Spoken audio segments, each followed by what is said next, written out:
Nothing hurts more than doing everything right and still feeling left behind. You wake up every day carrying quiet hope, but night after night, nothing changes. You start questioning yourself in silence. Was I patient for nothing? Did I trust the wrong timing? Did life forget me? The waiting becomes heavy, and the doubt starts whispering when you're alone. But what if this pause isn't empty? What if it's loaded with something you can't see yet, but will soon feel all at once? Watch this video till the end. Subscribe, and like to understand why this delay may be protecting you. There is a specific kind of exhaustion that comes from waiting with no answers. Not the kind where you're physically tired, but the kind where your chest feels heavy for no clear reason. You've done your part. You've prayed, worked, hoped, stayed patient. And still, nothing moves. No sign. No confirmation. Just silence. And in that silence, your mind begins to question everything.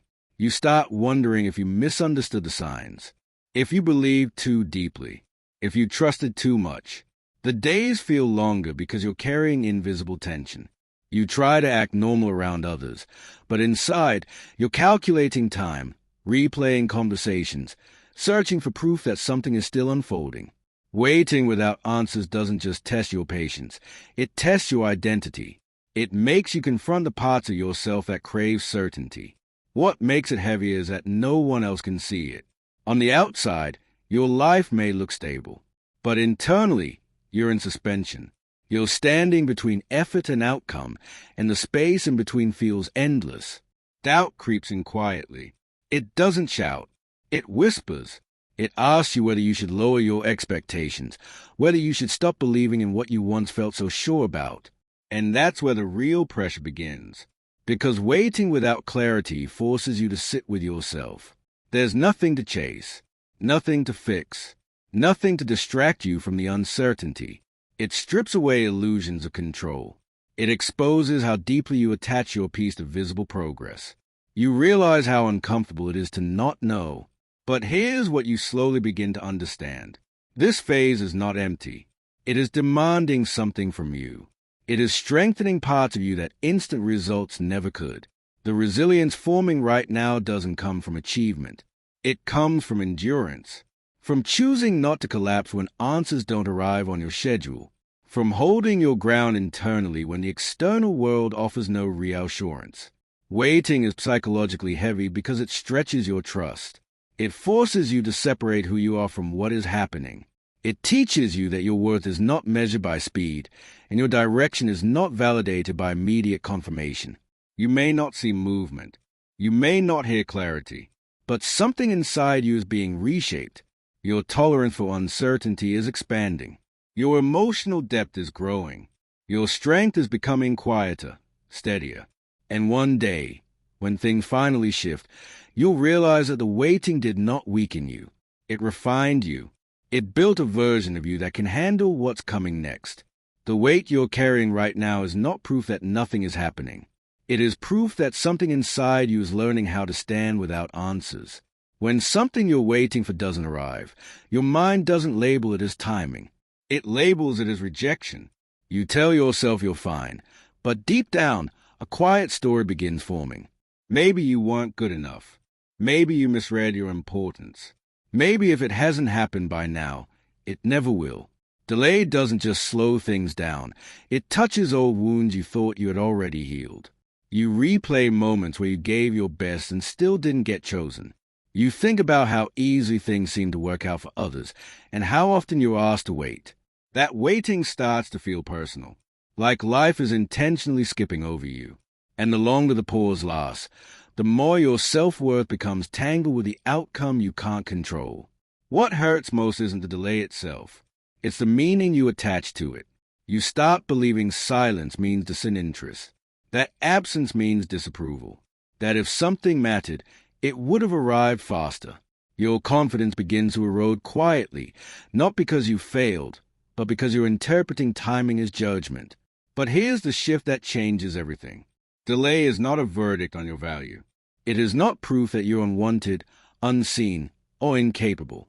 It's simply time doing what it does, moving independently of your emotions, When you confuse delay with rejection, you turn neutral pauses into personal attacks, and that creates unnecessary pain. You begin to realize that some things don't come when you're ready to receive them emotionally, even if you think you are.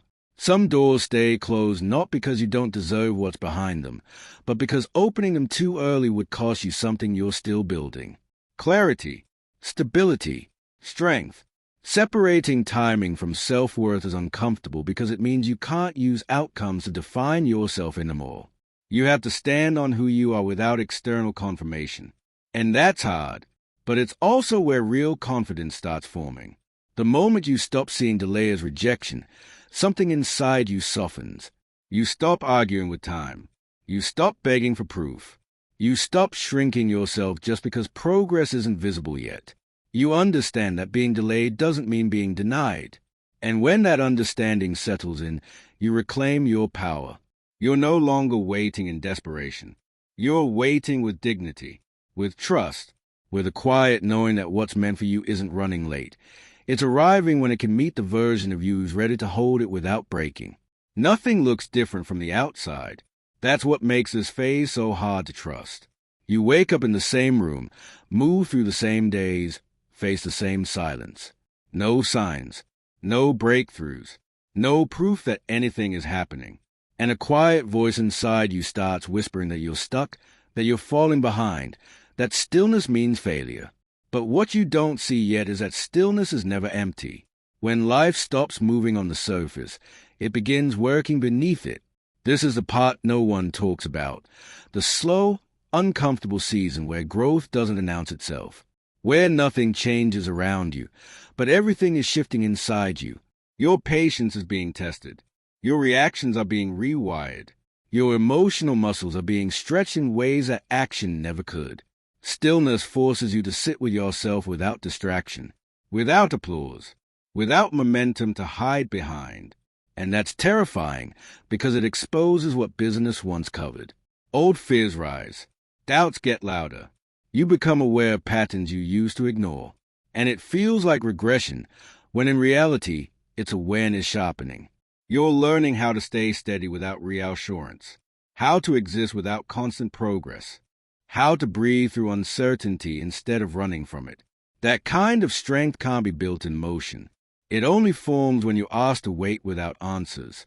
This is where patience stops being an idea and becomes a lived experience, where clarity grows not from information, but from silence, where emotional strength is built quietly through restraint instead of reaction. You're learning how not to collapse when nothing is happening, and that skill will carry you through everything that comes next. The mind hates this phase because it can't measure it. There are no milestones, no timelines, no evidence to point at, but your nervous system knows the truth.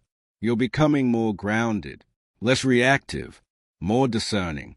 You're no longer chasing every impulse or fearing every pause. You're learning how to hold yourself steady. And one day, movement will return. Things will shift externally. Opportunities will appear. Momentum will build. But when it does, you won't meet it as a person you used to be. You will meet it as someone who knows how to wait without breaking, how to trust without proof, how to stay whole even when nothing is happening. That's the hidden growth of stillness. It doesn't make noise. It doesn't rush. But it changes you in ways action never could. And when life finally moves again, you'll realize this quiet phase wasn't a delay. It was preparation happening in silence. You hate this part. The part where you're asked to keep going without evidence. No signs. No confirmation. No clear signal that you're on the right path. Just effort, hope, and a quiet fear that maybe you're walking toward nothing. This is where doubt grows loud. Where your mind keeps asking for proof before it offers trust. And when proof doesn't arrive, you start questioning yourself instead. You were taught to believe in what you can see. Results, feedback, progress you can point to. So when life asks you to move without those things, it feels reckless, unsafe, like you're stepping into darkness with no guarantee the ground will hold you. And every step forward feels heavier because you're carrying uncertainty with it. But here's the truth no one prepares you for. Trust doesn't form when everything is clear. It forms when clarity disappears. When certainty leaves, something deeper is invited to take its place. Not blind hope, not forced optimism, but a quieter strength that doesn't need constant reassurance to survive. Right now, you're learning how to stand without leaning on outcomes, how to keep showing up even when nothing is validating your effort. That's not weakness, that's maturity being built. Because anyone can move forward when success is visible. Very few can continue when progress is internal and unseen. This is where your relationship with yourself changes. You start noticing that even without proof, you're still here, still breathing, still choosing not to quit, still listening to that subtle pull inside you that says this matters, even if you can't explain why. That pull isn't irrational, it's intuitive. It's a part of you that understands growth doesn't always announce itself on your timeline. Trusting what you can't see doesn't mean ignoring fear. It means walking with it without letting it lead. It means accepting that uncertainty is not a threat, but a passage, a space where control fades and self-reliance strengthens, where you learn that you don't fall apart just because answers are missing. Slowly, something shifts. You stop demanding immediate results from every step. You stop measuring your worth by how fast things are changing. You begin to feel steadier, not because life is clearer, but because you are. Your footing comes from within, not from what's happening around you. And one day, outcomes will appear. Proof will arrive. Clarity will return. But when it does, it won't feel like relief. It will feel like recognition. Because deep down, you already knew. You weren't lost. You were learning how to trust yourself before the path revealed itself. You're tired in a way that rest doesn't touch. Not because you haven't tried hard enough, but because you've been gripping time like it owes you an explanation. Every day, you replay the same questions in your head. When will it happen? Why not now? What if I'm running out of time? You don't just want things to change. You want them to change on a schedule that proves your effort meant something. That's where the exhaustion comes from. You've been trying to manage life like a deadline, measuring your worth by how quickly things move, panicking when progress doesn't match your internal clock. And slowly, without realizing it, you turn hope into pressure. You turn patience into a test you feel like you're failing. Control feels comforting at first. It makes you believe that if you plan well enough, push hard enough, worry long enough, you can force life to cooperate. But over time, that need to control starts draining you. You're not just working toward outcomes, you're fighting reality itself. And that fight never ends cleanly. Here's the part that's hard to accept. Your timeline is not the truth. It's just your fear trying to feel safe. You're afraid that if you don't control the pace, you'll lose momentum. That if you loosen your grip, everything will fall apart. That surrender means giving up on what matters to you. But surrender isn't quitting. It's releasing the belief that you know exactly how this is unfold in order to be okay. Right now, life isn't asking you to stop caring. It's asking you to stop strangling the process. When you let go of the timeline, something unexpected happens. The constant mental noise softens. The urgency eases.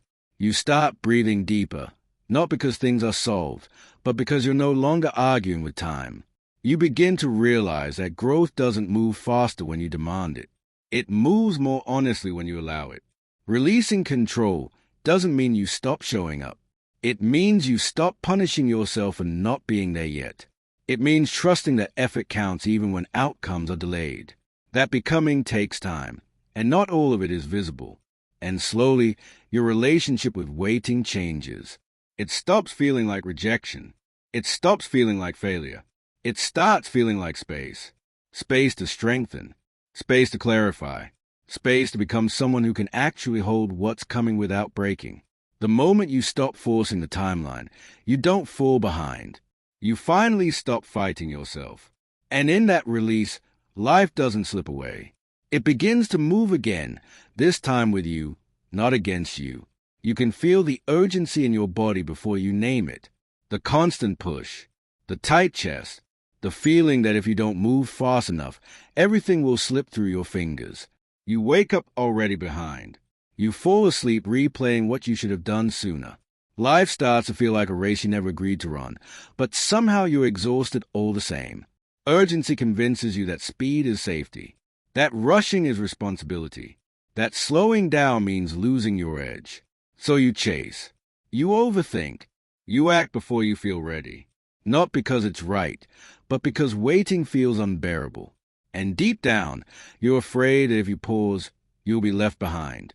But here's what no one tells you. Urgency isn't motivation. It's fear wearing a mask.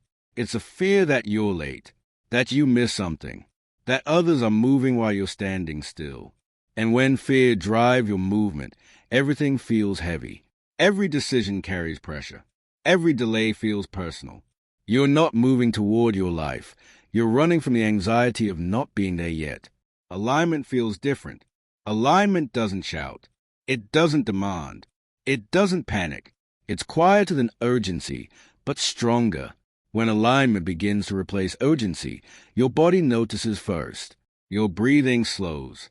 Your thoughts stop racing ahead of you. You start choosing with clarity instead of desperation. You're no longer asking, how fast can I get there? You're asking, am I ready to carry this? That shift changes everything. You realize that speed without stability only leads to collapse. That arriving early to something you're not prepared for can hurt more than arriving late. And suddenly, you're not ashamed of taking your time. You understand that readiness isn't weakness. It's wisdom. Alignment doesn't mean you stop moving. It means you stop forcing movement that isn't rooted in truth. You still act. You still grow. But now, your actions feel grounded, intentional, clean. You're not reacting to fear anymore. You're responding to what actually fits. And peace starts forming.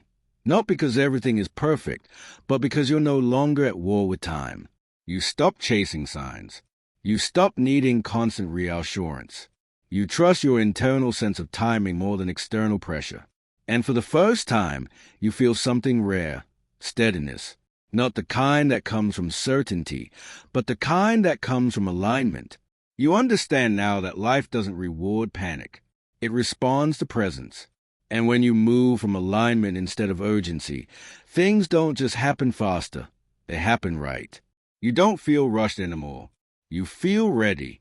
And that readiness carries a power urgency never could. It doesn't arrive the way you imagined. There's no explosion, no dramatic moment where everything suddenly makes sense. One day, you just notice that you're not gripping so tightly anymore. You're not scanning the horizon for signs. You're not asking every quiet moment if this is it. Something inside you has settled, and that's how it begins. For so long, arrival felt like relief you were chasing, like proof you were right to wait, like validation for every night you doubted yourself. You thought when things finally came together, you would feel overwhelmed, emotional, maybe even shocked. But real arrival doesn't feel like shock. It feels like recognition. You don't feel desperate when it happens. You feel steady. That's how you know it's real. Because what arrives at the right time doesn't need to convince you. It doesn't need urgency or fear to hold it in place. It fits into the version of you that took time to grow strong enough to carry it. And that's a part most people miss. Nothing meaningful arrives until you do. You've changed quietly, without applause, without certainty. You learn how to wait without collapsing, how to move without forcing, how to let go of timelines without giving up on yourself. And now, when things start aligning, opportunities, clarity, connection, they don't knock you off balance. They meet you where you are. You don't rush to grab them. You don't question if you deserve them. You don't fear losing them immediately, because you recognize yourself in what's arriving. That's the difference between something that excites you and something that stays. The things that arrive too early feel loud and unstable. They demand constant effort to maintain. But what comes at the right time feels grounded. It doesn't drain you. It doesn't require performance. It feels earned, not because you suffered, but because you became ready. And readiness has a calm confidence to it. You're no longer measuring your life by what hasn't happened yet. You're present enough to notice what is. You trust that if something is meant to stay, it won't need panic to keep it close. You understand now that timing isn't punishment or reward, it's alignment. This is where anticipation softens into certainty. Not certainty that everything will be perfect, but certainty that you can handle what comes. That you don't need to chase anymore. That when things arrive, you'll meet them with steadiness, not fear. You're not waiting anymore. You're here. And everything that arrives from this place won't feel like luck. It will feel like life finally matching the person you became.